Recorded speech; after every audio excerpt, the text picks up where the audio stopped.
So the president told Axios, quote, anytime I want this war to end, it will end.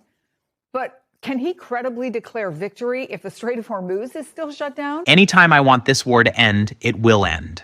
That's the explosive statement setting the stage for today's deep dive into a crisis threatening global stability and your wallet. Welcome to Partisan Pulse, where we break down the biggest political moments and expose what the headlines leave out. We're going to dissect how political rhetoric clashes with geopolitical reality, especially when it comes to the critical Strait of Hormuz. He can just say, I mission accomplished, meaning I hit the nuclear sites, I hit the missile sites, and I hit their Navy. Those are the three things the Pentagon keeps saying are their objectives. But yes, obviously, this administration either did not care about what the possible outcomes could be or did not think about them. I've been to the Strait of Hormuz with a former Central Command commander years ago, 2018, specifically to watch an exercise for this scenario. The military trains for this. They expect that the strait would be shut down, and in an emergency, they could land bridge across that little sliver of finger there you see through the UAE. But it's an enormous operation, and it's meant for the most extreme circumstances. And frankly, it's not really meant for a whole lot of oil. It's meant for other kinds of, medical goods, arms, munitions, in case of a much larger, longer scenario. So the world is hurting right now, and I think Trump can declare victory. He's Trump. Will say what he wants to say, but clearly that doesn't mean the Iranians are going to stop.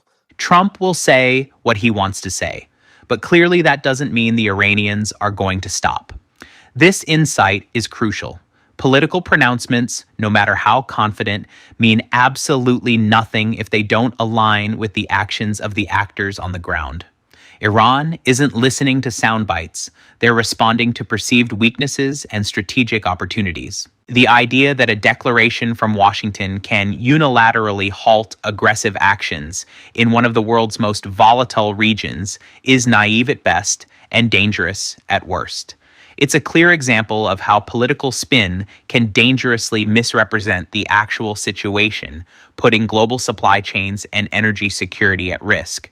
So we're on just a few hours ago, the International Energy Agency announced that it's releasing 400 million gallons from their oil reserves to ease the crisis. This is the largest release they've ever done. But it remains to be seen how that will impact gas prices, which are today at $3.58, up 60 cents since the war started. Do you have a sense if that's likely to bring down gas prices? Could we still be headed for a potential energy crisis down the road? What do you make of that announcement? Well, it's all dependent on the duration of the crisis. 400 million barrels is 4 days of global supply. The world consumes 104 million barrels per day. So, yes, it's the largest release since Russia invaded Ukraine in 2012. The world consumes 104 million barrels per day. So, yes, it's the largest release since Russia invaded Ukraine in 2012. This is where the numbers expose the spin. A 400 million barrel release sounds massive on paper, but when you put it into context, 4 days of global supply, it's a temporary bandage, not a solution. That's measurable. This isn't some abstract concept. It's hard data that tells a very different story than the one painted by headlines touting largest ever releases. It's a stopgap measure, not a strategic response to a long-term threat.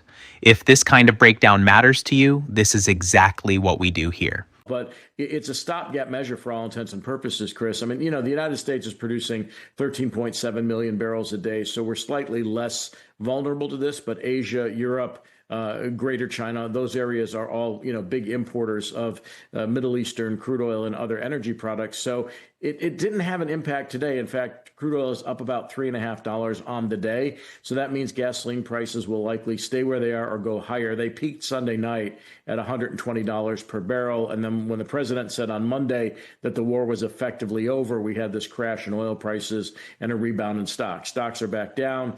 Gasoline's probably going to stick around where it is because gasoline companies, the refiners, are dealing with higher cost oil that has come from the Middle East and elsewhere around the world. Remember, these prices are set globally, so they have to work off that high cost inventory before they can even think about lowering prices. And just with respect to the minesweeper comment that was made earlier, the U.S. has decommissioned all its minesweepers, and they were on their way to, I believe it is Philadelphia, to be turned into scrap. So we're going to have a tough time dealing with the Strait of Hormuz. And the president, it does not seem to me anyway, can unilaterally declare an end of the war when Israel is not on board with that yet. Has decommissioned all its minesweepers, and they were on their way to, I believe it is Philadelphia, to be turned into scrap.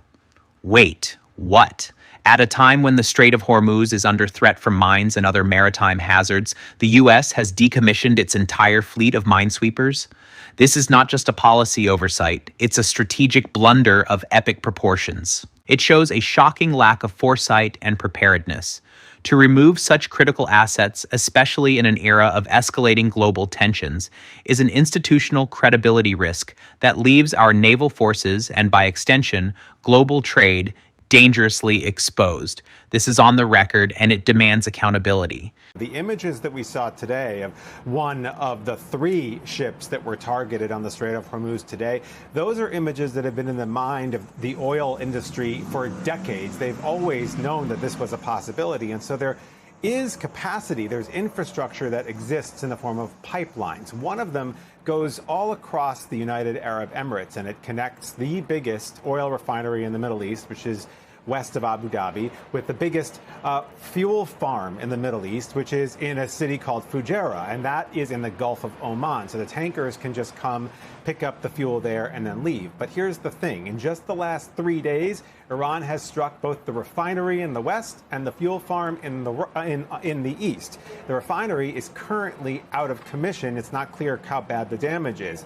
Then you have the other pipeline that exists. The Saudis built this one back in the 80s because they were concerned about that. It goes from basically all across, more than 700 miles across Saudi Arabia, and it ends up in the Red Sea.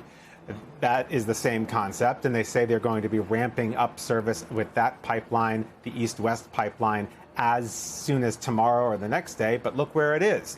It's in the Red Sea, and we all know what's been going on with the Houthi rebels affiliated with Iran over the last couple of years in that body of water. So, Chris, there really are no easy answers to bypass the Strait of Hormuz, and that's what has the oil industry so concerned. There really are no easy answers to bypass the Strait of Hormuz, and that's what has the oil industry so concerned. This is the stark reality. For decades, the oil industry knew the Strait of Hormuz was a choke point, so they built bypass pipelines. But now, even those alternatives are being hit or are vulnerable to Iranian-backed groups. This isn't just about inconvenience. This is about fundamental energy security. The layers of vulnerability are stacking up, moving from a narrative contradiction to economic impact to policy misrepresentation, and now to an institutional credibility risk with national stakes. The world is scrambling, and there are no easy answers because strategic planning failed. The Wall Street Journal said, and I'm quoting here, the since-deleted post was enough to wipe out million-dollar trades.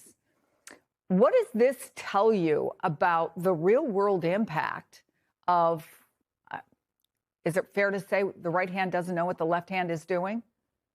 What does this tell you about the real-world impact of, is it fair to say the right hand doesn't know what the left hand is doing?